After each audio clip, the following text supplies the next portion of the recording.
नमस्कार दोस्तों। उम्मीद करता हूँ कि आप सब लोग बहुत अच्छे होंगे, स्वस्थ होंगे और इस समय आप में से ज़्यादातर लोग अपने अपने घरों में होंगे परिवारों के साथ, क्योंकि आज संडे है। और मैंने बहुत सोच समझ कर आज रविवार का ये दिन चुना, शाम को 5 बजे का, ये सोचकर कि आप सब लोग इस समय तक फ्री होंगे और आप इस समय मेरे लिए कुछ वक्त निकाल पाएंगे, क्योंकि आप लोगों का समय भी बहुत कीमती है। और अगर आप उस कीमती समय में से कुछ मिनट मेरे लिए अगर आप निकालते हैं या मुझे देखते हैं या सुनते हैं, तो ये भी मेरे लिए एक बहुत बड़ी बात है।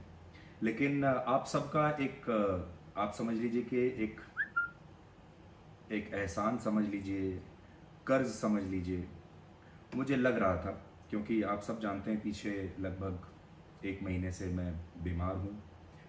और इस देश में लाखों करोड़ों लोगों की तरह मुझे भी कोविड का संक्रमण हुआ और अब मैं ठीक हूँ। बहुत दिन से मैंने आपको कोई अपडेट अपने स्वास्थ्य के बारे में नहीं दिया था, और आप में से बहुत सारे लोग, मैं जानता हूँ, सोशल मीडिया पर लगातार लिख रहे थे और आप सब जानना चाहते थे कि मेरी तबीयत कैसी है, इस दौरान क्या हुआ। लेकिन मुझे आपके मैसेजेस मिलते थे, बहुत सारे मैसेजेस मैं पढ़ता भी था, लेकिन उस समय मेरी स्थिति ऐसी नहीं थी कि मैं आप सबको जवाब दे पाऊँ। लेकिन मेरी आपके प्रति जवाबदेही ज़रूर बनती है, इस बात का मुझे एहसास था। और मैंने सोचा था कि जब भी मैं ठीक हो जाऊंगा और इस स्थिति में आ जाऊंगा कि मैं आपके साथ बातचीत कर सकूं, तो मैं एक बार आप सब के साथ एक संवाद ज़रूर करूंगा। और वो दिन आज का मैंने चुना। तो सबसे पहला अपडेट और खुशखबरी, जो पॉजिटिव न्यूज़ है, वो ये है कि अब मैं कोविड नेगेटिव हूँ और अब मैं बिल्कुल ठीक हूँ। जैसे कोविड के बाद जो लक्षण होते हैं वो तो मुझ में भी हैं, जैसे कि अभी कमज़ोरी है और बाकी की जो समस्याएं होती हैं शरीर में, वो भी अभी हैं। और मुझे लगता है कुछ और हफ्तों तक या कुछ महीनों तक वो जारी रहेंगी। तो डॉक्टर भी यही कहते हैं कि थोड़ी सावधानी बरतनी चाहिए। तो वो सारा सब कुछ रहेगा।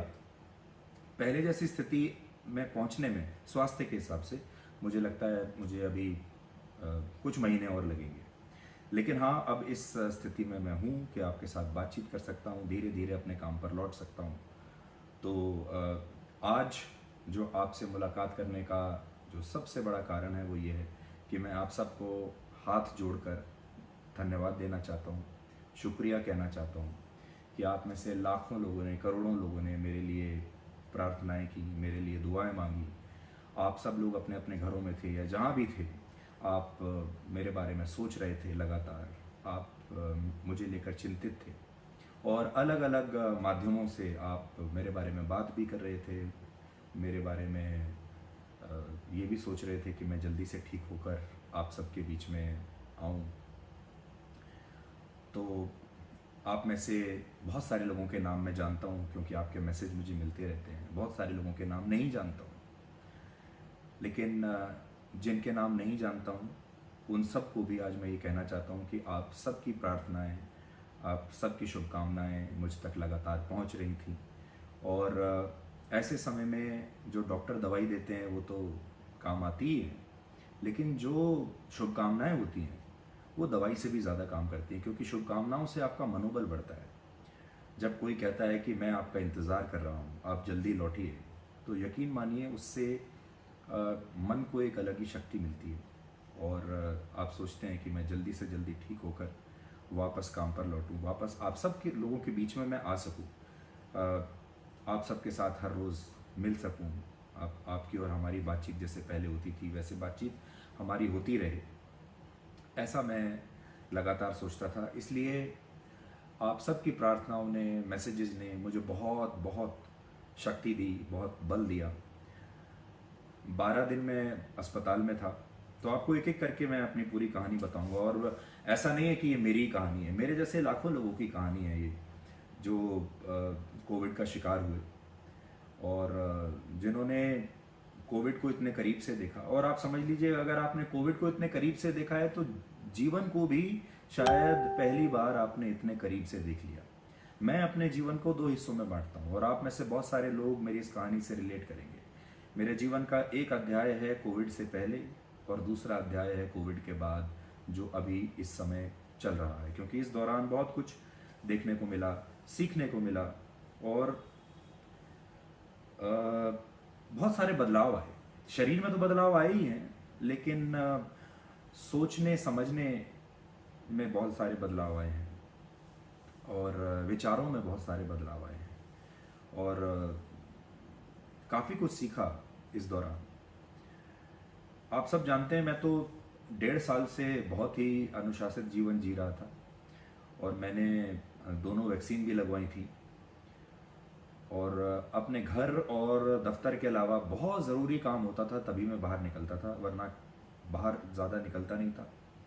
ज़्यादा लोगों के साथ भी मेरा इंटरेक्शन नहीं था, लेकिन उसके बावजूद भी 1.5 साल तक तो मैं बचा रहा और मुझे लगता था कि शायद अब तो मैंने दोनों वैक्सीन लगा ली हैं तो शायद अब आगे भी मैं बचा रहूँगा, लेकिन ऐसा हुआ नहीं। तो बिल्कुल मेरी उम्मीदों के विपरीत ये संक्रमण मुझे हुआ। आप सब की तरह 2-3 दिन मैंने ये देखने की कोशिश की कि कहीं ये बुखार जो मुझे हो रहा है ये वायरल फीवर भी हो सकता है, और भगवान करे कि वायरल ही हो, कोविड ना हो।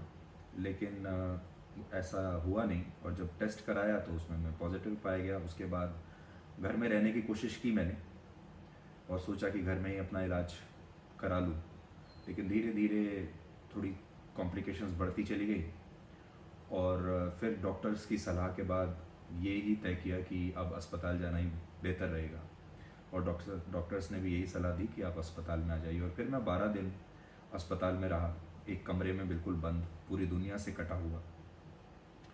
और आपको तो मैं धन्यवाद देना ही चाहता हूँ, लेकिन इसके साथ ही उन सब डॉक्टर्स का धन्यवाद देना चाहता हूँ जिन्होंने मेरी मदद की ठीक होने में, स्वस्थ होने में। और जो मेडिकल स्टाफ था, जो हमारे हेल्थ वर्कर्स थे, उनका भी मैं बहुत धन्यवाद देना चाहता हूँ, क्योंकि उन्होंने भी मेरी रिकवरी में बहुत बड़ा रोल निभाया, अहम रोल निभाया। और सोचिए जीवन कैसा अजीब सा हो जाता है कि आप एक कमरे में बंद हैं 12 दिन और 12 रातें आप बिल्कुल बंद हैं। और जो भी आपके कमरे में आता भी है अगर कोई, तो सब पीपी सूट पहन के, पीपी किट पहन कर आते हैं। आप उनका चेहरा नहीं देख सकते, आप जानते भी नहीं हैं कि वो कौन है, उनका नाम नहीं जानते, उनका चेहरा नहीं जानते, उन्हें पहचानते नहीं हैं आप। मेरे लिए वो सिर्फ एक व्यक्ति है जो कि पीपी किट में मेरे सामने खड़ा हुआ है, मैं नहीं जानता वो कौन है। और वो व्यक्ति लगातार मेरी सेवा कर रहा है, मेरी मदद कर रहा है, ये जानते हुए कि मैं एक कोविड पेशेंट हूँ। मेरा हर तरीके से ख्याल रख रहा है, दवाइयाँ दे रहा है, मुझे छू रहा है और एक तरीके से पूरी जिम्मेदारी उन्होंने मेरी अपने ऊपर ले ली थी, बिना इस बात से डरे कि उन्हें भी मुझसे संक्रमण हो सकता है। हालांकि वो सारी प्रिकॉशंस ले रहे थे, लेकिन फिर भी ये कितनी बड़ी बात है। तो मैंने ये कोविड वार्ड में जो 12 दिन बिताए, बहुत कुछ सीखा, बहुत कुछ देखा कि जिनके चेहरे नहीं पता, जिनके नाम नहीं पता, वो आपके सबसे करीब हो जाते हैं और वो आपको बचाने में सबसे महत्वपूर्ण भूमिका निभाते हैं। और जिनको आप जानते हैं, जिनसे रोज़ मिलते थे, वो लोग इतने असहाय हो जाते हैं क्योंकि बीमारी ऐसी कि वो आप तक आ नहीं सकते। ऐसा नहीं है कि आना नहीं चाहते थे, मेरे बहुत सारे दोस्त ऐसे थे जिन्होंने मुझे कहा कि कोविड के बावजूद हम आपके पास आना चाहते हैं, आपके घर आना चाहते हैं, आपकी मदद करना चाहते हैं और आप चिंता मत करिए, हम इसके लिए तैयार हैं, रिस्क लेने के लिए भी तैयार हैं। लेकिन मैंने सबको मना ही किया और इस दौरान ये पूरा लगभग 1 महीना मैंने सिर्फ अपने साथ बिताया और सिर्फ जो मेडिकल स्टाफ था और जो डॉक्टर्स थे, इसलिए उन तमाम डॉक्टर्स का और मेडिकल स्टाफ का भी मैं बहुत शुक्रिया करता हूँ।